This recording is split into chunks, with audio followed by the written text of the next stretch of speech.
पूजनीय संत समाज, सम्माननीय श्रोता बंधुओं एवं श्रद्धा मूर्ति देवियों, कई दिनों से कुछ चर्चाएं हो रही हैं साधना संबंधी, व्यवहार सुधार संबंधी।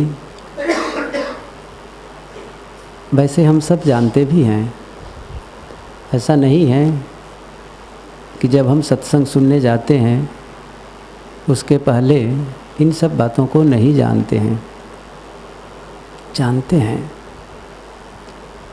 लेकिन दोहराना आवश्यक होता है। और यही दोहराव हमें आगे की ओर ढकेलता है। बारंबार जब हम उन बातों को सुनते हैं तो हमारे मन में भी चोट लगती है। अनेकों बार सुने हैं, अब तो बदलाव आना चाहिए, अब तो जीवन में कुछ प्रगति हो, कुछ साधना हो, संयम हो। इस प्रकार मन बनता है। एक ही बार में नहीं हो जाता है काम, क्योंकि मन हमारा बहुत कठोर है। वैसे सरल भी है, बहुत कोमल भी है और बहुत कठोर भी है। कोमल इस मामले में है कि जब कोई खराब आदत होती है उसको बहुत जल्दी ग्रहण कर लेता है। अच्छी आदतों को थोड़ा समय लगाता है, लेकिन गलत बातों को बहुत जल्दी स्वीकार लेता है, उसको बनाए रखता है। ये लगता है जैसे कोई मानवीय फितरत है, ऐसा कुछ हो गया है जिससे हम लोग सबके सब ऐसा कर लेते हैं कि अच्छी बातों को भूल जाते हैं और जो बेकार की बातें होती हैं उसे हम बनाए रख जाते हैं। एक कल्पना करें, किसी के घर आप गए और उनसे काफ़ी देर तक चर्चा हुई और 10 अच्छी बातें उन्होंने कही, 10 अच्छी बातें कही जो हमें सुहाने लगी थी, अच्छी लगने लगी थी। लेकिन एक बात ऐसी उन्होंने कह दी जो हमारे लिए अपमान सूचक रही। ऐसा लगा जैसे हमको इन्होंने जानबूझकर पीड़ित किया है, कटु कहा है। और आप 10 दिन के बाद भी आप कौन सी बात याद करेंगे? हम सब किस बात को याद करते हैं? वो 10 बातें भूल जाते हैं और एक जो हमारे लिए अप्रिय थी उसी को बनाए रखते हैं। और केवल 10 दिन नहीं, साल भर बाद भी यदि वो आदमी मिल जाए या उनसे जाना हो जाए तो बाजू वाले से कहेंगे, साल भर पहले ये मुझको ऐसा शब्द कहा था, ऐसा कटु कहा था। ये हम लोग बनाए रखते हैं। और कई लोग तो बार बार इन बातों को अपने साथियों से बताते रहते हैं, उन्होंने मुझे ऐसा कहा था, वैसा कहा था, और उसे घर में जगह दे देते हैं। कभी कुछ लोग कहते हैं, क्या उसी बात को याद करते हो, छोड़ो ना, कितने दिन बीत गई बात और उसी को याद करते हो। तो कई लोग क्या कहते हैं, कैसे भूल जाऊंगा, मैं उसे जन्म भर नहीं भूलूंगा। एक कसम भी खाते हैं। क्या वो गलत बातें आप और हम सब के लिए हितकर हैं? नहीं हैं, लेकिन फिर भी हम उसे बनाए रखते हैं। और इसी प्रकार लंबे समय से गलत बातों को ही याद करते हैं और काम की बातों को भूलते हैं। अच्छे मन का लक्षण क्या है? अच्छे मन का लक्षण है काम की बातों को याद रखना और बेकाम की बातों को भूल जाना। और हम लोग कैसे करते हैं? काम की बातों को भूल जाते हैं। अभी कुछ दिन पहले सत्संग सुने, किस विषय पर सुने, कैसी बातें कही, हाँ याद नहीं है, बहुत अच्छी बातें बताते थे तो ख्याल नहीं है, वो सब बातें भूल जाती हैं। लेकिन कोई अनसुहाती बात वो नहीं भूलती है जल्दी, जैसे माने हम उसको चिपका लेते हैं। और ये हम सबको बदलना है। मैं ये कह रहा था, हम सब नहीं जानते हैं सो बात नहीं है, जानते हैं और उसी जानकारी को मजबूत करना है और परिणाम आना चाहिए। जीवन में परिणाम आना चाहिए। उद्देश्य अच्छा है, सत्संग करते हैं, साधना करते हैं, सद्ग्रंथ पढ़ते हैं, उद्देश्य सही है और स्वरूप भी बढ़िया है। लेकिन यदि परिणाम नहीं आ रहा है तो जैसे एक बच्चा है और उसकी माँ उसे दूध पिलाती है। पूछा माता से कि क्यों पिलाती हो दूध? वो कहती है बच्चा बलवान होगा, खून बढ़ेगा, ताकत आएगी, सशक्त होगा, इसलिए दूध पिलाती हूँ। उद्देश्य बहुत बढ़िया है, माता का उद्देश्य बहुत बढ़िया है और स्वरूप भी अच्छा है। और वो दूध में बढ़िया सा बादाम पीस करके डालती है, पिस्ता पीस कर डालती है, केसर डाल देती है, ठीक से पकाती है, या और भी जो उनके बन पड़ती है वो उसी चीज़ों को, ताकि वो अधिक बलवान हो सके। इसलिए जो पौष्टिक चीज़ें हैं वो साथ साथ खिलाती है। स्वरूप भी अच्छा है, लेकिन परिणाम उस बच्चे को डायरिया हो जाए तो क्या होगा फिर?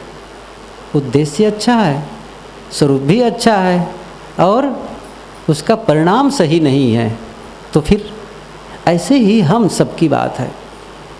परिणाम आना चाहिए जीवन में, और परिणाम नहीं आ रहा है तो कहीं न कहीं गड़बड़ी हमसे हो रही है।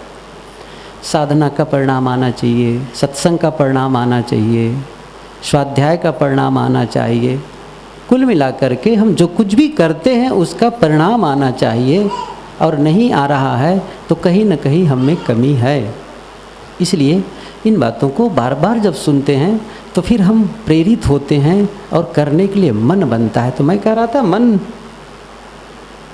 कठोर भी है, सरल भी है। सरल इस मामले में है कि वो गलत बातों को जल्दी ग्रहण कर लेता है, लेकिन एक बार जब ग्रहण कर लेता है और कुछ दिन उसे बनाए रखता है तो फिर छोड़ना बहुत कठिन हो जाता है। इस मामले में बहुत कठोर हो जाता है, गलत आदतें बन जाती है, और जब तक उसे समझते हैं तब तक वो मजबूत पकड़ लेती है, और तब उसे त्यागना बहुत कठिन होता है। देखो, बीड़ी पीने वाले से बात करो, शराब पीने वालों से बात करो, छोड़ दो भैया, नहीं छोड़ पा रहा हूँ, बड़ा कठिन, बड़ा कठोर हो गया है। ऐसी ही हम लोग की आदत है, कठोर है। अब इसी कठोर मन को हम बदलना चाह रहे हैं। अब सोचते हैं कि एक बार के सत्संग से काम चल जाए, ऐसा नहीं है। अनेकों बार जब ज्ञान का हथौड़ा पड़ता है तब उसमें परिवर्तन आता है, तब बदलाव आता है। और सत्संग का मतलब यही है, एक व्यवस्था दे देना, जीवन को एक व्यवस्था दे देना। जीवन है, हमारे पास सब कुछ है, जीवन है, धन है, परिवार है, समाज है, शक्ति है, सब कुछ है, लेकिन एक व्यवस्था यदि दे देते हैं तो जो हमारे लिए दुख का कारण बन रहा है, समस्या का कारण बन रहा है, वही अब हमारे लिए सुख का कारण हो सकता है। बस एक व्यवस्था दे दें, उसका सिस्टम दे दें। ये उदाहरण बहुत प्रियकर है, अनेकों बार आप लोग सुनते हैं। जैसे एक लोहा का टुकड़ा, इतना बड़ा लोहा खंड हो, उसे आप ले जाएं और पानी में रखें, तालाब में कहीं पर, तो क्या होगा? पानी के भार से लोहे का भार अधिक है, तो वो लोहा का टुकड़ा पानी में डूब जाएगा। अब हम चाहते हैं कि वो पानी में न डूबे, तो एक व्यवस्था देते हैं, लोहार के पास ले जाते हैं, कहते हैं भैया इसे आप ऐसा करें, इसे आप एक कटोरा बना दें। तो लोहार उसको गरमाता है, तपाता है, खूब निहाई पर रखता है और उसको चोड़ देता है हथौड़ी से। फिर गिनती नहीं करता, 1 2 3 ऐसा हथौड़ा गिनता है क्या? खूब पीटता है, और इतना पीटता है कि एक चद्दर नुमा हुआ, उसके बाद उसको थोड़ा से मोल्ड किया, थोड़ा से आकृति दी, और एक कटोरा नुमा हो गया बड़ा सा। लोहा में कुछ मिलाया नहीं, बस एक व्यवस्था दे दी। लोहे वही है और वही डूब रहा था। अब उस बने हुए कटोरे को, जो लोहे से ही बना, अब उसे पानी पर रखेंगे तब क्या होगा? अब वो नहीं डूबेगा। वो डूब रहा था पहले, अब नहीं डूब रहा है। और एक बात और, जब वो स्वयं तैरने योग्य हो गया तो एक घटना और घटती है। उस पर यदि आप कागज़ के टुकड़े, कुछ तृण यदि रख देते हैं ना, तो साथ साथ उसे भी वह तैरा ले जाता है। ये अंतर है। जो डूब रहा था वो अब तैर रहा है। जो मन हमें डुबा रहा था संसार में, एक जब व्यवस्था उसे दे देते हैं तो वही अब हमें तैराने वाला हो जाता है। शत्रु कबीर ने कहा है कि नित उठ नौवा नाव चढ़तु है बेरही बेरा बोरे वो। एक नाविक है, सुबह उठता है, नाव पर सवार होता है, कुछ दूर जाता है, फिर डूबता है, फिर निकालता है, फिर डूबता है, अनेकों बार। सफल नाविक नहीं है। इस शरीर रूपी नाव पर मन रूपी नाविक सवार होता है और सुबह से शाम तक नींद खुली बस शुरू, और न जाने कितनी बार डुबाता है ये, कभी क्रोध में, कभी लोभ में, कभी मोह में, कभी ईर्ष्या में, कभी द्वेष में, कभी राग में, न जाने कितनी बार डुबाता है। हम पार नहीं हो सकते हैं। साहब ने कहा है कि जो मन पहले हमें दुख दे रहा था वही अब सुख का कारण बन गया है, वही मन अब सुख का कारण बन गया है। इसलिए हम मन में एक व्यवस्था दें। मन की ही बात नहीं, पूरे जीवन की बात है। पूरा सिस्टम दे दें। सबको जब सिस्टम दे देते हैं, हर काम कायदे से करने लगते हैं, तो फिर हमारा जीवन अच्छा लगने लगता है, फिर घर के लोग भी अच्छे लगने लगते हैं।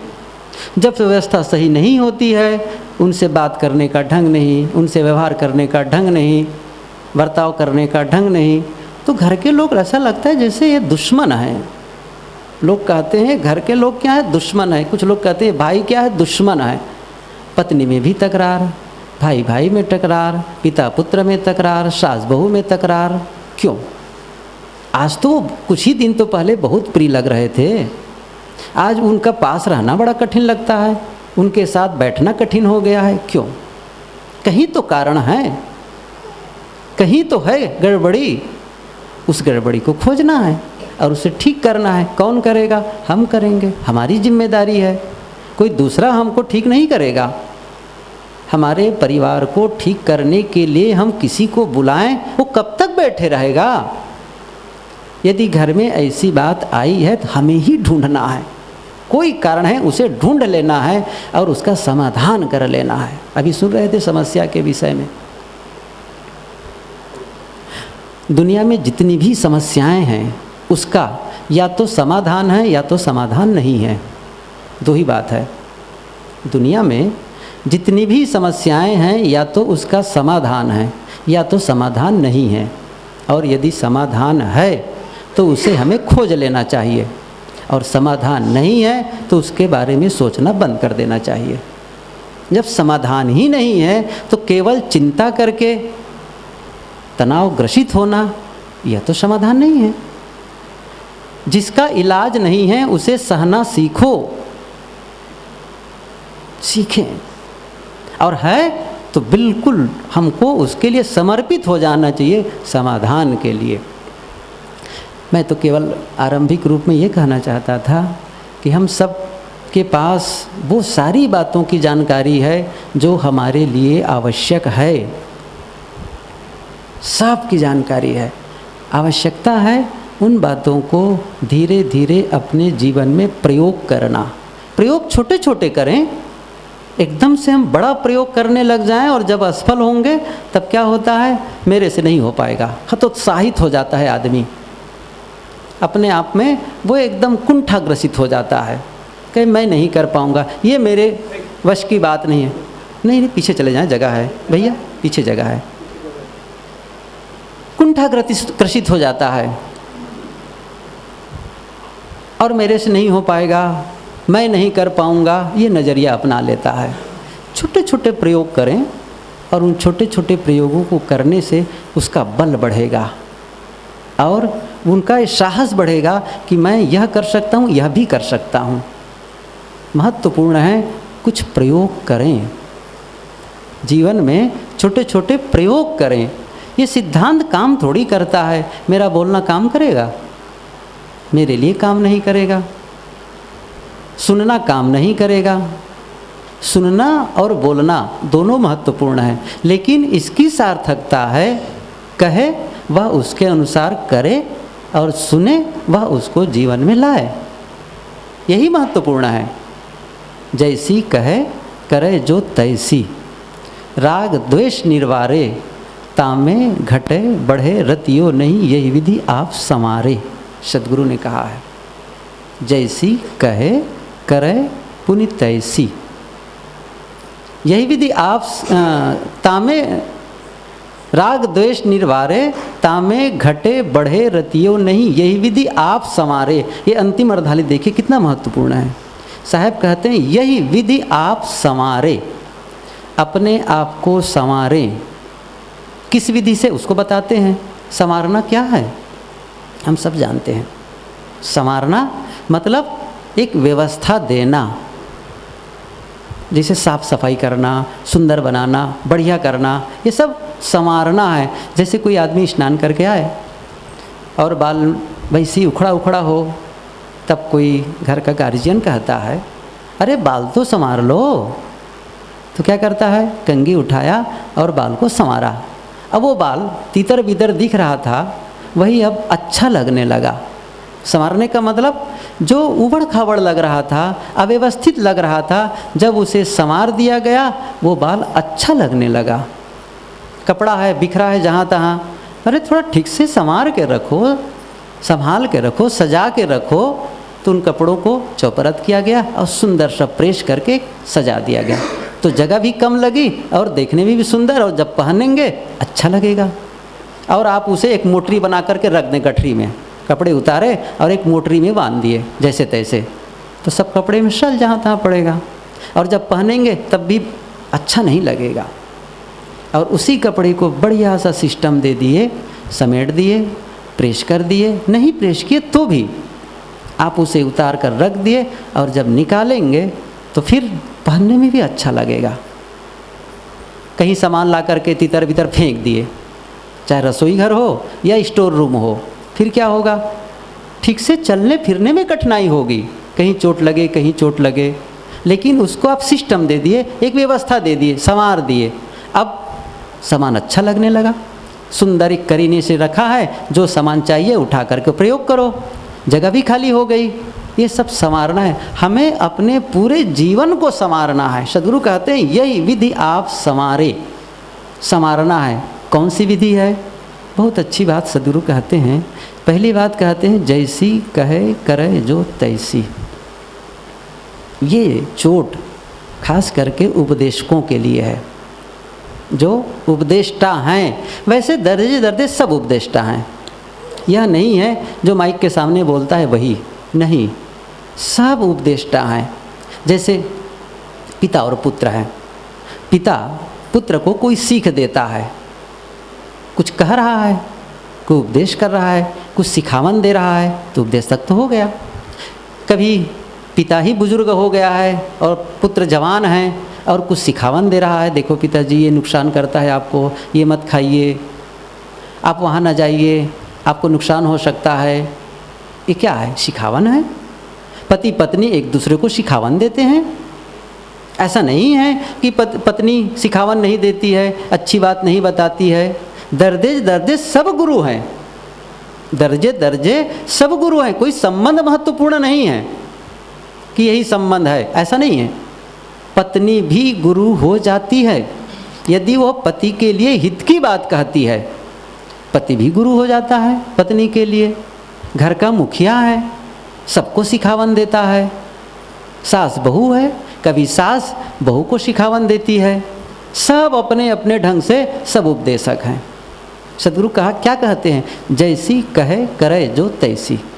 जो कह रहे हो ना उसे करो, अपना भी करो, अपना भी करो। एक सूत्र मुझे बहुत पसंद है और जब पढ़ा हूँ इस सूत्र को तो फिर बहुत देर तक मुझे लगा कि ये तो ऐसी बात इन्होंने कही है जिसके लिए भीतर से बिल्कुल आंदोलित कर दिया है। छोटा सा है वो वाक्य, वो क्या है, वही करो जो आप सिखाते हैं, वही करो जो आप सिखाते हैं। जब इस वाक्य को पढ़ा तो आंखें बंद करके कुछ मिनट मौन ही रह गया। कितने जोर से उन्होंने चाटा लगाया है ये कहने वाला ने, जैसे मुंह में सिलाई कर दी हो, चुप रहो, बोलो मत, अब बहुत बोल चुके।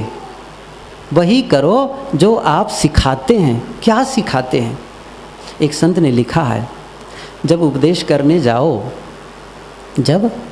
करने जाओ तो बड़ा झांक करके यह भी देखो कि जो तुम लोगों को उपदेश करने जा रहे हो उसमें से कितना अंश तुम्हारे में है, उसमें से कितना अंश तुम्हारे में है। सबसे ज़्यादा सरल कोई है वो है दूसरों को उपदेश करना, सलाह देना। सभी चाहते हैं, सब सलाह देते हैं, लेकिन विडंबना क्या है, सलाह कोई नहीं लेना चाहता। सभी लोग सलाह देना चाहते हैं और सलाह एक ऐसी चीज़ है जिसे सब देना चाहते हैं और एक ऐसी चीज़ है जिसे कोई नहीं लेना चाहता। वो क्या है, सलाह। हम सब सलाह देना चाहते हैं लेकिन सलाह हम लेना नहीं चाहते हैं, उसके स्वीकारना नहीं चाहते हैं। मुझे ये संस्मरण बात याद आ जाती है जब मैं इसको कहता हूँ, इस प्रसंग को कभी भी कहीं भी कहता हूँ। तो अभी साल भर भी नहीं हुए, गुरुदेव जी से पास में खड़ा था इलाहाबाद में, उनके कक्ष में जहाँ बैठते हैं, गया सुबह सुबह।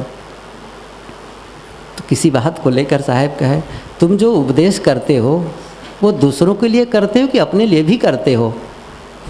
ऐसा तो कोई दूसरा नहीं कह सकता था मुझे गुरु जी के अलावा। दूसरा साथी कहता तो मैं कह अपना देखो, ऐसा कह सकता था, कुछ भी कहता। लेकिन गुरुदेव जी कह रहे हैं ये बात, मैं चुप। अब क्या बोलूं? उनका वाक्य अभी भी मेरे मन को ऐसा लगता है जैसे साहब अभी भी मुझे वही बात कह रहे हैं। तुम दूसरों जो उपदेश करते हो वह दूसरों के लिए होता है कि तुम्हारे लिए भी, अपने लिए भी होता है? चुप रहा। बहुत धीरे से आधी बात मुंह से निकली और आधी नहीं है निकली। अपने लिए भी होता है, कुछ कहना पड़ा। क्या कहता मैं? गुरुदेव जी के सामने कैसे कहूँ? और उनका पूरा अधिकार है, मुझे वो चाटा लगाएं, थप्पड़ लगाएं, डांटें, फटकारें, पूरा अधिकार है, क्योंकि वही तो हमको संवारे हैं। उन्हीं के सानिध्य में रहकर, उन्हीं के संरक्षण में रहकर हमने कुछ सीख पाया है और उनका पूरा अधिकार है हमारी त्रुटियों पर हमें इंगित करें। कहने का मतलब यह है कि हम जो कहते हैं वो अपने जीवन में आए, ये बेहद महत्वपूर्ण है। और सही कहा जाए ना, हम दोनों के लिए कहते हैं। मैं कई बार इस बात को सोचता हूँ तो एक सूत्र याद आता है संस्कृत का, जिसको कहते हैं दीप देहरी न्याय। एक सूत्र है दीप देहरी न्याय। जैसे देहरी है, चौखटा है, वहाँ पर एक जलता हुआ दीप रख दें। अंधियारा है, रात में अंधेरा है, जलता हुआ दीप रख दें तो क्या होगा? प्रकाश अंदर भी आएगा और बाहर भी जाएगा। इसको क्या कहते हैं? दीप देहरी न्याय। ऐसे ही जब हम बोलते हैं तो वो बात दूसरे भी सुनते हैं और मैं भी तो सुनता हूँ। ये कैसे हो सकता है कि लोग सुने और मैं न सुनूं? कभी कभी ऐसा हो सकता है कि दूसरे लोग सुनने में असावधानी भी कर सकते हैं, किसी कारणवश उनका मन अनवस्थान है और मेरी बातों को न भी सुन पाए। लेकिन मैं न सुनूं, मैं असावधान हूँ, ये कैसे हो सकता है? और यदि इसको हम प्रतिशत की भाषा में कहें तो कह सकते हैं 20% दूसरों के लिए है, 80% अपने लिए है। जब मैं बार बार इन सद्गुण और सदाचार की सूचियाँ लोगों को गिनाऊं, ऐसा करना चाहिए, वैसा करना चाहिए, ये मैं सूची गिना रहा हूँ याद करके, मुझे भी तो चोट लगेगी। लोगों को बताते हो, कुछ तो अपने जीवन में उतारो। मैं ही तो अपने को कहूँगा अकेले में बैठ करके। तो कहने का मतलब है, सद्गुरु कहते हैं जैसी कहे करे पुनि तैसी, जैसा कहो। और ये सबके लिए है, यह नहीं है कोई मंच पर बैठकर प्रवचन कर रहा है उन्हीं के लिए, हम सब के लिए है। उपनिषदकार ने वो भी व्यंग किया है, वो भी चाटा लगाया है। नायम आत्मा प्रवचनेन लभ्यो न मेध्या न बहुना श्रुतेन। उन्होंने कहा है नायम आत्मा प्रवचनेन लभ्यो, आत्मलाभ प्रवचन से नहीं होता है। नायम आत्मा प्रवचनेन लभ्यो, आत्मलाभ केवल प्रवचन देने से नहीं होता है। न मेध्या, कोई मेधा संपन्न हो गया उससे भी नहीं होता है। न बहुना श्रुतेन, पहले वक्ता को कहते हैं, उपदेष्टा को, फिर अब श्रोता को भी कहते हैं। न बहुना श्रुतेन, बहुत सुनने से भी आत्मलाभ नहीं होता है। आवश्यकता है जो सुने, मैंने कहा ना बीच में, छोटे छोटे प्रयोग करें। और फिर बदलाव आएगा, आएगा, निश्चित आएगा, आता है। इसका अनुभव हम सब करते हैं। लेकिन समस्या क्या होती है, आरंभ में हमारा जीवन जब उबड़ खाबड़ बहुत ज़्यादा होता है तो बड़ी झड़प से, एक द्रुत गति से बदलाव आ जाता है, बड़ा जल्दी लगता है। जैसे कोई आदमी बीड़ी भी पीता था, गुटखा भी खाता था और गलत करता था, सत्संग का प्रभाव पड़ा और जल्दी जल्दी ये सब छूट गया और उनको लगा हाँ बहुत बढ़िया, अच्छा लगा। कोई चोरी करता था वो भी छूटा, बहुत इधर उधर झूठ वूठ बोल लेता था वो भी छूटा, गलत चीज़ खाता था, मंडा वंडा खा लेते वो भी सब छूट गया। एकदम ऐसा लगा खट से बदलाव आया। लेकिन कुछ समय के बाद शांत, एक स्तर आया, एक स्तर के बाद में बस। ये सबसे बड़ी कमजोरी हम लोगों की है। सामान्य सदाचार आ गया, हम जो संत होगा, साधक होगा, कोई भक्त होगा, वो चोरी थोड़े करता है, हिंसा भी नहीं करता, वे विचार बड़ा दोष नहीं है। ऐसा नहीं है कि वो झूठ बोले, कोई ज़रूरत नहीं झूठ बोलने को, उसको पर्याप्त धन मिलता है, अपने परिवार में रहता है, झूठ क्यों बोलेगा, कोई गलत व्यवहार नहीं करता है। एक सामान्य सदाचार आ गया, बढ़िया है, ये फाउंडेशन है। लेकिन कोई आदमी नींव बना कर इसे छोड़ दे, नींव खोदे और नींव भर दे, बढ़िया सा मजबूत नींव बना दे, उसके बाद उसमें दीवार न उठाए, छत न ढाले, तो सफलता तो नहीं है। यह केवल नींव है, बिना नींव के मकान नहीं बनेगा, यह भी सच है। लेकिन केवल नींव ही मकान नहीं है, यह भी सच है। बिना नींव के मकान नहीं बनेगा, लेकिन नींव मात्र ही मकान मान लें, यह भी अपूर्णता है। तो एक सामान्य सदाचार हमारे जीवन में आ जाए और हम थम जाएं, नहीं, अभी सूक्ष्म दोष जो भीतर अवशेष हैं उसे भी निकालना है। साहब उसी के लिए कहते हैं राग द्वेष निर्वारे, ये दूसरी बात कहते हैं संवारने के लिए। ये दूसरी बात, पहली बात जैसी कहे करे जो तैसी, दूसरी बात साहब कहते हैं कि राग द्वेष निर्वारे, राग और द्वेष का निर्वार करे। ये दो ही बात है, राग और द्वेष, राग और द्वेष, बात तो एक ही है लेकिन कहने के दो ढंग हैं। ये राग का मतलब है, राग में समस्त भोगों का विस्तार है, राग में समस्त भोगों का विस्तार है और द्वेष में समस्त हिंसा का विस्तार है। तो ध्यान दीजिए, जहाँ राग है वहाँ भोगों का विस्तार होगा ही। जितने भोगों का विस्तार है वो राग के नाते है, जितना रागी उतना भोगी। देखिए इसका एक स्तर पर अर्थ लगाना है। एक होता है प्रारब्ध भोग और एक होता है मन का भोग। प्रारब्ध भोग तो सबको भोगना है। सदगुरु ने कहा है कि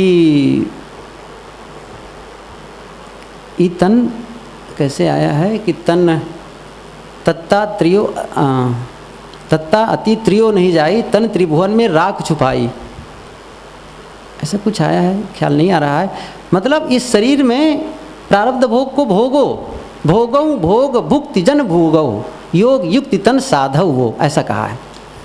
भोगों को भोगो, वो कौन सा प्रारब्ध भोग, भोजन करना पड़ेगा, कपड़ा पहनना पड़ेगा, घर में आना जाना, काम धंधा, ये सब प्रारब्ध भोग है, ये सब भोगना है। लेकिन जहाँ तक मन का भोग है, जो केवल मन की पूर्ति के लिए है और जिससे हमारा मन विकारी होता है, उन भोगों की बात, ये राग है। तो राग का मतलब भोगों का विस्तार। और वो सबसे बड़ी बात, समस्या क्या है, ये ऐसा दोष है, ऐसा हमारे लिए विकार है जो हमें कष्टप्रद नहीं लगता। ये ध्यान दीजिए, जैसे दो प्रकार के करंट होता है, डीसी और एसी।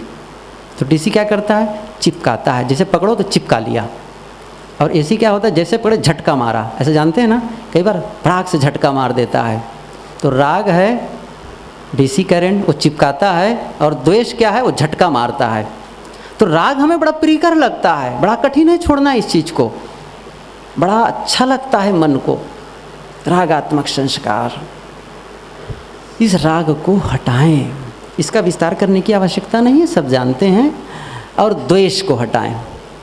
द्वेष बैर भाव, राग का मतलब अधिक भोगों की इच्छा, और वो अतृप्त रहता है और की इच्छा, अमुक से मिलूं। जिसके प्रति राग होगा उनसे मिलने के लिए मन बेताब होगा। कब मिलूं, कब अपने मन की बात कहूं, कब उनके मन की बात सुनूं, कब देखूं, कब अपने को दिखाऊं, बहुत कुछ बेताबी होती है। अब जिसके मन में कोई राग नहीं है, शांत बैठा है, न मिलने की इच्छा न छूटने का सोच, धन प्राणी निर्वाह में कहूँ न मन को रोज। सद्गुरु विशाल देव ने कहा है, राग द्वेष में लाग के होवे भूल अपार। ये बहुत सी बातें हैं, इसका विस्तार की भी आवश्यकता नहीं है। ये राग हैं। द्वेष का मतलब है बदले का भाव, ये हिंसा है। द्वेष के बिना हिंसा नहीं हो सकती, चाहे वो सूक्ष्म हिंसा हो और चाहे वो स्थूल हिंसा हो। किसी के प्रति गलत सोच रहे हैं, गांधी ने जो लिखा है अहिंसा के बारे में, वो भी हिंसा है। गलत सोच दूसरे के लिए, दूसरे का अहित हो जाए यदि हमारे मन में यह है, इसका मतलब हम द्वेष से जल रहे हैं, तभी तो चाह रहे हैं। इसलिए द्वेष हमारे जीवन में न हो। ये दो जब निकल जाते हैं तो आदमी बहुत रिलैक्स हो जाता है, बहुत रिलैक्स हो जाता है। उसी से पूरा काम बना। ध्यान की पूर्व अवस्था है। यानी पूर्व शर्त क्या है? राग द्वेष न हो, और यही परिणाम भी है। ध्यान की पूर्णता क्या है? चित्त राग द्वेष विहीन हो गया। यही ध्यान की सफलता। केवल रीढ़ तान करके बैठ करके आंखें बंद करके बैठे रहना नहीं है, वो है, वो साधना है, लेकिन उसका प्रतिफल है हमारे चित्त में राग द्वेष न हो, हमें कोई जलन न हो, कोई ताप न हो, अकेले बैठे और शांत, न किसी के लिए खटक है, न किसी के प्रति शिकायत हो, न किसी से मिलने का बेताबी हो, शांत बैठे, किसी के बिना भी हम रह सकें, ये ध्यान है। अपने आप में हम रह सकें, अपने आप में आनंदित, अकेले में आनंदित रह सकें, यही तो ध्यान है। जैसे वो क्या है, अकेले में बांसुरी बजाना, कोई ना हो, वीरान, क्या है वो? अकेले में बांसुरी बजाना, मगन, बता, अपने आप में रसमग्नता, यही तो ध्यान है। और उसका दूसरा पक्ष है जीवन में प्रेम आ जाए। जब द्वेष नहीं रहेगा तभी तो प्रेम आएगा, तभी प्रेम आएगा। द्वेष करने वाला प्रेम कैसे कर सकता है? और प्रेम का मतलब है सबके साथ आनंदित रहना। ध्यान का मतलब अकेले में आनंदित रहना, और प्रेम का मतलब है सबके साथ आनंदित रहना।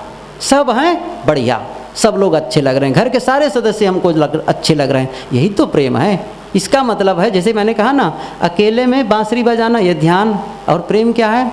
वो भी बांसुरी बजाना है, लेकिन ऑर्केस्ट्रा में तबला भी बज रहा हो, और भी तमाम उसके वाद्य, सितार भी बज रहा हो, गिटार भी बज रहा हो, क्या क्या सब बज रहे हैं, उनमें तालमेल बैठाना। सब लोग हैं, घर में तमाम प्रकार के सदस्य हैं, कोई रजोगुणी हैं, कोई तमोगुणी हैं, कोई सतोगुणी हैं, किसी का स्वभाव कुछ, किसी की रुचि, लेकिन उसी में तालमेल बैठाना, तब जानो हमने प्रेम किया। तब उनके, नहीं तो फिर द्वेष भाव जगता है। थोड़ी सी मन की प्रतिकूलता आई, बदले का भाव, उन्होंने ऐसा क्यों कहा, बस विकार आ गया। सद्गुरु कहते हैं राग द्वेष निर्वारे। एक उदाहरण महात्मा लोग कहते हैं, छोटा सा उदाहरण कह दूँ, समय भी पूरा हो गया। एक आदमी था, वो खेत में कुआं खुदवाया। आजकल तो ट्यूबवेल का ज़माना आ गया है, बड़ा सा कुआं, पहले बड़ा बड़ा कुआं बनाते थे खेतों में सिंचाई के लिए। तो वो उस समय कुआं बन के तैयार, और ऐसा नहीं कि बहुत ऊंचा भी नहीं बना था, जगह तो उसका चारों तरफ बराबर ही था। उसके मन में हुआ कुआं से हम काम लें, इसके पहले इसका हम किसी संत को बुलाकर उद्घाटन कर लें। एक पवित्र भाव, संत प्रेमी थे, तो पास के आश्रम में गए, महात्मा से कहा, महात्मा जी आप हमारे यहाँ अमुक तारीख को आएँ, और कुआं है, उसमें कुछ लोग हमारे गांव के लोग आ जाएंगे, आप भी रहेंगे, और अच्छा होगा, मशीन चलाएंगे, अच्छा लगेगा, आपकी उपस्थिति एक उद्घाटन रूप हो जाएगा। कहे ठीक है। संत का आने का दिन हो गया, सोचा कि आज संत आने वाले हैं, चल के ज़रा पता करें कुआं की जगह सब ठीक ठाक है तो ना, वहाँ की व्यवस्था कैसी है। और जैसे कुआं के नज़दीक वो पहुँचता है, गृह स्वामी, वहाँ इतनी दुर्गंधी आ रही थी कुआं से, क्या बात है भाई, अब संत का आने का समय हो गया, कल ही आना है उद्घाटन में, और यहाँ दुर्गंधी आ रही कुआं से, क्या बात है। तो पास में काम करने वालों से पूछा, जो खेत में काम कर रहे थे, क्यों भाई, क्या बात है, कुआं से कैसे दुर्गंधी आ रही है? उन्होंने कहा 1 सप्ताह पहले 2 कुत्ते लड़ रहे थे और लड़ते लड़ते यही दोनों यहीं गिर गए, मर गए, सड़ के गंधा रहे हैं। अब तो समय काफ़ी हो गया था, घर लौट करके आया, तब तक महात्मा जी आ गए थे। महात्मा से कहा, महात्मा जी आप आए हैं, मुझे अच्छा लगा, लेकिन एक कठिनाई है मेरे लिए। कि हुआ क्या? जिस कुआं के लिए मैं बुलाया था उद्घाटन के लिए, वहाँ तो बड़ी दुर्गंधी आ रही है, मैं कैसे करूँ, आप सुझाएं मुझे। उन्होंने कहा ठीक है, कुछ पानी उलझवा दो, वहाँ से सफाई कर दो और कुछ गंगा जल डाल दो, आसपास में कुछ अगरबत्ती सेंट इत्यादि डाल करके लगा करके उस थोड़ा से वातावरण को अच्छा कर लेना। सुबह से गया और कई नौकर चाकर मजदूर लेगा, बहुत पानी उलझवाया, गंगा जल डलवाया, आसपास सेंट छिड़काया, अगरबत्ती जला के रख दिया।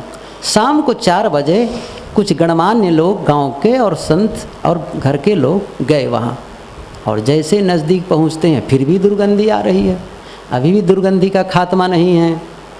कहा कि ये तो बड़ा कठिन है, अब कैसे वहाँ जाकर खड़े हों।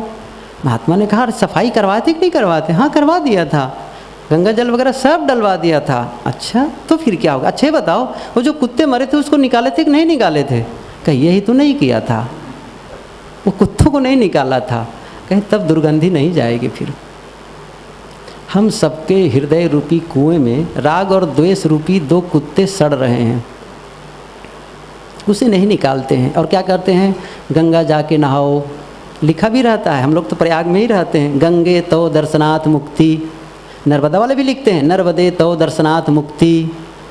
रोज़ अगरबत्ती जलाओ, फर्क नहीं पड़ेगा, क्योंकि दुर्गंधी का कारण भीतर है, उसको निकालना है। सद्गुरु कहते हैं राग द्वेष निर्वारे, ये दूसरा सूत्र। तीसरी बात सद्गुरु कहते हैं तामे घटे बढ़े रतियो नहीं। यदि एक बार आचरण अच्छा चलने लग जाए, अच्छा जीवन जियो, फिर ये नहीं है कि उसमें कमी आ जाए। जैसे घटे बढ़े का मतलब है उसमें कमी ना आए। जैसे कहते हैं वो तो भला बुरा कह रहा था, तो बुरा कह रहा था, भला नहीं कह रहा था। लेकिन एक युग्म शब्द है भला बुरा कह रहा था, इसका मतलब वही है, तामे घटे बढ़े रतियो नहीं, इसका मतलब है उसमें कमी ना आए। ये साहब का कहना है, सातत्यता बनी रहे, अच्छे पद पर चलने के बाद फिर लौटे ना। गुरुदेव जी बहुत बढ़िया सूत्र कहा करते हैं, यदि किसी क्षेत्र में सफल होना चाहते हैं, आपको मार्ग मिल गया है और चलना शुरू कर दिए हैं, तो 2 शर्त है, उसका पालन करना होगा, तो फिर आप पहुंच जाएंगे। कौन कौन से हैं? रुके ना, लौटे ना। बहुत छोटा सूत्र है लेकिन इतना मार्मिक है ये, रुके ना, लौटे ना। आप चल रहे हैं, रुक गए मतलब प्रगति नहीं कर सकते, थम गए बस। हम बहुत लोग रुक जाते हैं कुछ दूर चल करके, मैंने कहा ना सदाचार सामान्य आ गए और रुक गए, आगे प्रगति ही नहीं करते हैं, कुछ आगे काम ही नहीं करते हैं, तो उतना ही फल मिलता है जितना किए रहते हैं। तो रुके ना और लौटे ना, और लौटना तो और गलत हो जाता है, उल्टा पथ चलने लग जाना। पहले सत्संग में जाते थे, अब सत्संग में कौन कहे, अब तो जुआ खेलने लग गया है। सदग्रंथ पढ़ता था, अब तो केवल सिनेमा देखने में बिता रहा है, उपन्यास पढ़ के समय बिता रहा है, उल्टा। और रुक जाने का मतलब सदग्रंथ पढ़ना बंद, सत्संग करना बंद, ध्यान करना बंद, चिंतन करना बंद, ये रुक जाना है। तो 2 ही सूत्र है, रुके ना, लौटे ना। और ये किसी भी क्षेत्र के लिए है, ये केवल आध्यात्म के लिए है ऐसी बात नहीं, किसी भी क्षेत्र में सफल होना है तो आप निरंतर बढ़ते रहें। इस प्रकार सद्गुरु का ये सूत्र फिर से याद करें, जैसी कहे करे पुनि तैसी, राग द्वेष निर्वारे, तामे घटे बढ़े रतियो नहीं, यही विधि आप समारे। बस बोलिए सद्गुरु देव की जय।